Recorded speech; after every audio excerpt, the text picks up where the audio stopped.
Hey guys, just going to go through two more complex Power Automate flows that I have created for clients. If you haven't seen my first video on three more simple flows, then it probably would make sense to watch that before watching this. So I'm just going to drop a link in the description of this video for that video. In terms of this, the two flows, we'll go through the first one now, and essentially it probably makes more sense to start here, which is and give a little bit of background on the project. So this is a payroll report. The client gets payroll reports from a different company, but what they wanted was they were getting a huge report with thousands of rows of data. I only have 20 rows in here for the purpose of this demo, but they were getting a huge report, and what they wanted was they have over 300 cost centers, and they wanted the report split out into individual spreadsheets filtered for the cost center. So they essentially wanted to turn one spreadsheet into over 300 spreadsheets, filtering it by the cost center and only showing the rows of data for those cost centers. For the purpose of this demo, I only have 20 cost centers and I only have one row of data, but Power Automate was perfect for this kind of task. The client was previously doing it manually and it was taking a couple of hours. And also this was a process that the client was doing every 2 weeks. So quite time consuming. So we'll go back over to Power Automate, and I'm not going to walk through the flow because it's quite confusing and complex, but I will show it to you. So just to show you, compare it to the previous flows, how much more steps are in this one. So we have upwards of maybe 8 or 9 steps in this flow. So what we're going to do is we're going to go to SharePoint, and this is where you're going to see first of all the folders created, and secondly the files are going to drop into each folder based off the filter of the cost center. So originally the client was thinking that it might be wise to, whenever the spreadsheet is created every 2 weeks for each cost center, to send those to the specific cost center managers via email. But I thought a better approach would be to just save them on SharePoint and then manage security access for each folder. So it's just a little bit more of a safe option rather than sending confidential payroll information via email. So what you're going to see in here when I click run and go back to Power Automate, you're going to see the folders and the spreadsheets created. So I'll just do that right now. So we'll click test. And one thing about this, for the purpose of this demo, I am running this flow manually, as you can see. But with the client, what I've done is I set up a trigger to happen every 2 weeks on a specific date at a specific time. So there is literally no requirement for the client to do any manual work to run these reports. It's all done automatically in the back end. And that's one of the beauties about Power Automate. You can set up triggers that just happen automatically whenever you want, based off if it's once a week, once a day, once every 2 weeks. It's totally customizable. So what we'll do is we'll go back to SharePoint, and you can see that 2 have already been created here. We'll click reload just to see how fast. So you can see 8 of the 20 are created within 20 seconds. What we'll do is we'll just go into one folder, and what's also really cool is you can see here that because these have to be, a new spreadsheet has to be created for each cost center every 2 weeks, the payroll period is very important. So this one is payroll period 21. So in 2 weeks, there would need to be a new spreadsheet in here, and that would have to be called payroll period 2023-2022.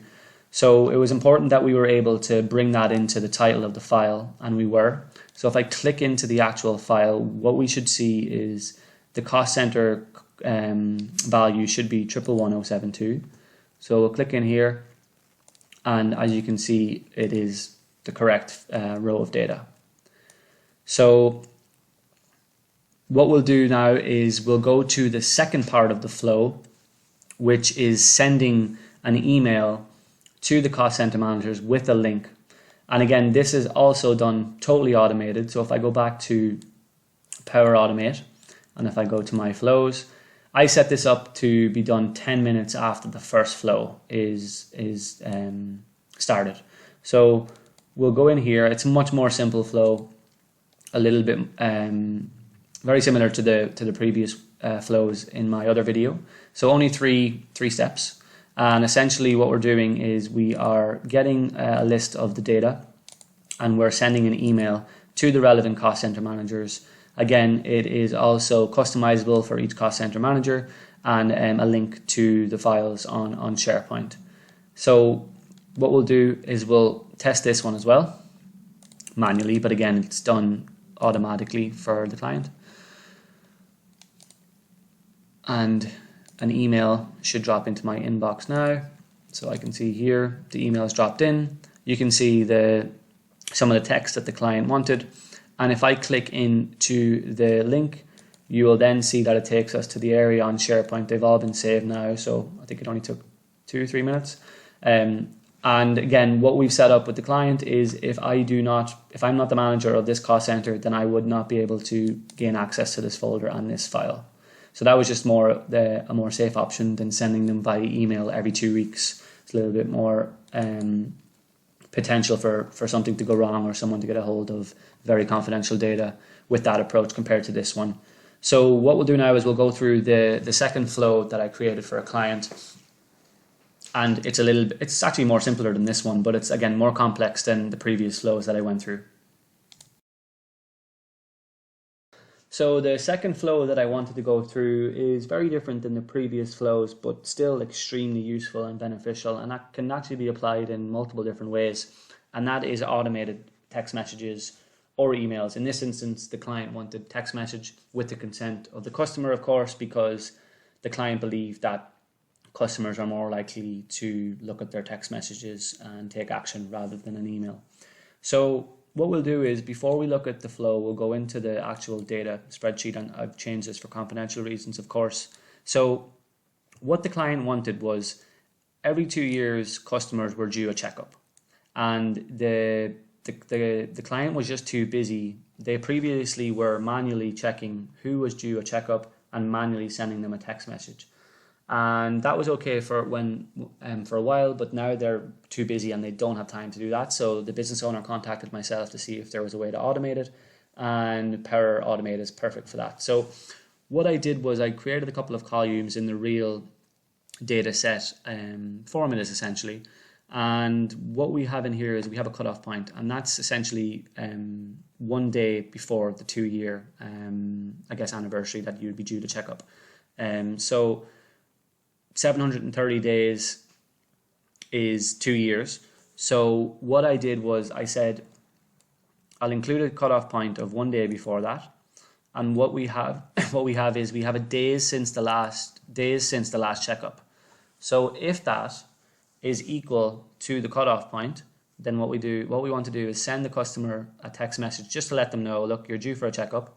We don't want to do it when it's greater than 729, because then this is a flow that is ran every single day. So then that would mean that the customer is going to get a text message every single day after that 2 years, and we obviously don't want to bombard customers with text messages. So that was one important note, that we just need to do, make sure that it only happens on 1 day. And then if you wanted to set up a second flow, maybe 2 to 3 weeks after that, for customers that still haven't done a checkup, that's very easy to do. But in this instance, we're just going to look at the original reminder that the customer is due for a checkup. So yeah, that's essentially it. So what we'll do is we'll go back to Power Automate and we'll briefly look at the flow. I'm not going to look at it in detail again. I might do a webinar on Power Automate, which will look at some of the flows that I've created in detail. So this is a good one to show in terms of a recurrence. So I am going to run this manually, but again, this is a flow that is done in the back end for this client every single day. So you can see here recurrence once a day. You can put in times in here. I think I've done 9 a.m. for the client.